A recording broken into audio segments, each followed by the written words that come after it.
প্রথমেই সকলকে জানাই হ্যাপি নিউ ইয়ার। নতুন বছরের অনেক অনেক শুভেচ্ছা, অভিনন্দন। খুব ভালো কাটুক আপনাদের এই বছর। এবার আসি ভিডিওতে।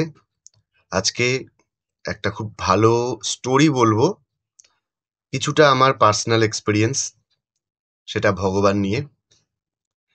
আমি একসময় নাস্তিক ছিলাম, মানে কোনো রকম ভগবান ভূত কোনোটাতেই আমি বিশ্বাস করতাম না। কিন্তু তারপরে একটা সময়ের পরে গিয়ে আমি এটা বুঝতে পারি, রিয়েলাইজ করি যে ভগবানের অস্তিত্বটা, সেটা কিভাবে এলো, কেন এলো, সেটার ব্যাপারে আমি একটা নিজের অভিজ্ঞতা তোমাদের সাথে শেয়ার করব, আপনাদের সাথে শেয়ার করব।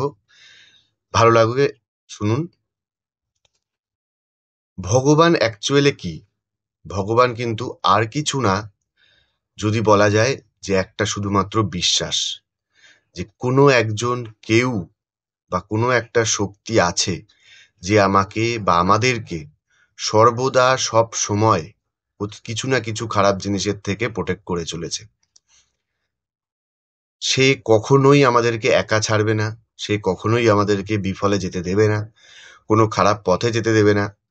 সে সর্বদাই চেষ্টা করবে যাতে আমরা সুখে শান্তিতে থাকি, ভালো জিনিসই আমাদের সাথে হয়। কিন্তু তারপরেও আমাদের সাথে খারাপ হয়, খারাপ পথে আমরা যাই, খারাপ কাজ আমরা করি। সেগুলোর পেছনেও একটা কারণ থাকে, সেটাও ভগবানেরই ইচ্ছা। যদি বলেন তাহলে ভগবান কেন খারাপ জিনিস ইচ্ছা করে? যখন কোনো বড় জিনিস বা বড় কোনো শিক্ষা, ভালো শিক্ষা দিতে হয়, তখন তাকে কোনো কোনো খারাপ জিনিসের সম্মুখীন হতে হয়। তা না হলে, শুধুমাত্র একটা কথা আছে, ফ্রিতে জ্ঞান কখনোই কারোর ভালো লাগে না। তো ভগবানও যদি আমাদেরকে ফ্রিতে জ্ঞান দিতে আসে, তা আমাদের ভালো লাগবে না। তো তার জন্য আমাদেরকে সেই জায়গাটাতে একবার পৌঁছাতে হবে যেখানে গিয়ে আমাদের মনে হবে যে এই জ্ঞানটার প্রয়োজন আসলে কতটা। তার জন্যই ভগবান আমাদেরকে কিছু কিছু সময় কিছু কিছু খারাপ পথে যেতে ছেড়ে দেয়। সাহায্যও করে না বা যেতে বলেও না। আমরা যেতে চাই যখন, তখন আমাদেরকে ছেড়ে দেয়। ভগবান চাইলে আমাদেরকে আটকে রাখতে পারে, কিন্তু যেতে দেয়। তার কারণেই যখন আমরা সেখান থেকে যে কষ্টটা বা দুঃখটা পাই, সেটার থেকে আমরা যখন বুঝতে পারি যেটা না করলে কি হতো আর এই শিক্ষাটার কি মর্ম ছিল।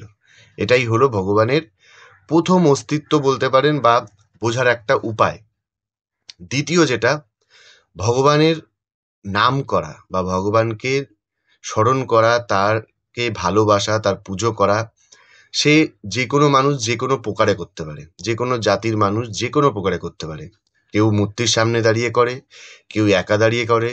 যে কোনো সময় যে কোনো জায়গায় ভগবানের নাম করা যায়, ভগবানকে স্মরণ করা যায়। কিন্তু আর ফলে তার মনের ভেতরে যে একটা শক্তি সঞ্চালনা হয়, যে একটা আস্থা, একটা বিশ্বাসের তৈরি হয়, সেটাই হলো ভগবান। সেটার জন্যই ভগবান। কারণ যখনই আমরা কোনো মহা বিপদের সামনে পড়ি বা কোনো একটা দুর্যোগের সামনে পড়ি, সবার প্রথমে আমাদের মুখ থেকে মানে অটোমেটিক একটা কথা বেরিয়ে আসে, ও মাই গড, হায় ভগবান, এরকম ধরনের, হায় আল্লাহ, এরকম ধরনের কিছু শব্দ আমাদের মুখ থেকে অটোমেটিক বেরিয়ে আসে।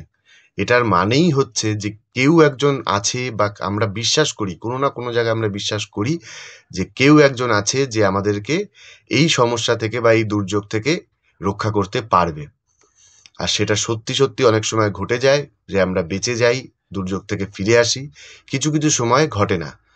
যেই সময় ঘটে না, তখন আমাদের ভগবানের উপরে আস্থা হারালে চলে না, বা হারানো উচিতও না।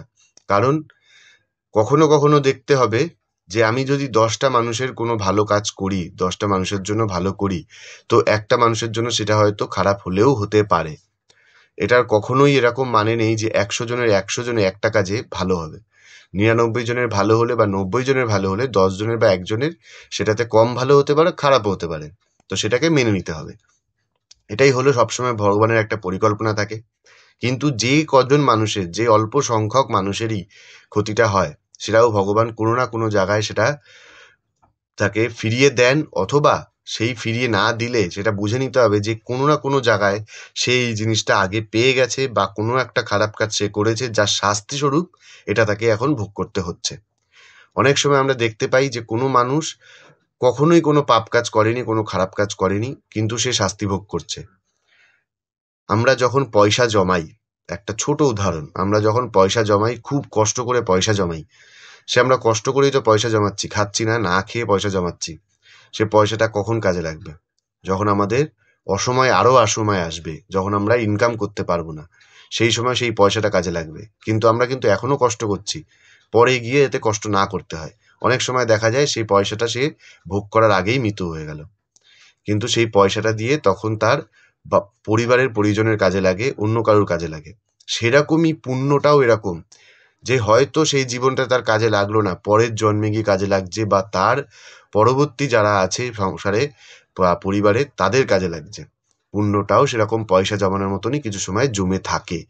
আর সেটা কখনোই, পয়সা যদি আপনি ফিরে নাও পান, চুরি হয়ে যায়, কিন্তু পুণ্য কখনোই আপনার থেকে কেউ ছিনিয়ে নিতে পারবে না। এটাই একটা ছোট ভিডিও ছিল। এই ব্যাপারে আমি আরও আগে ভিডিও বানাবো।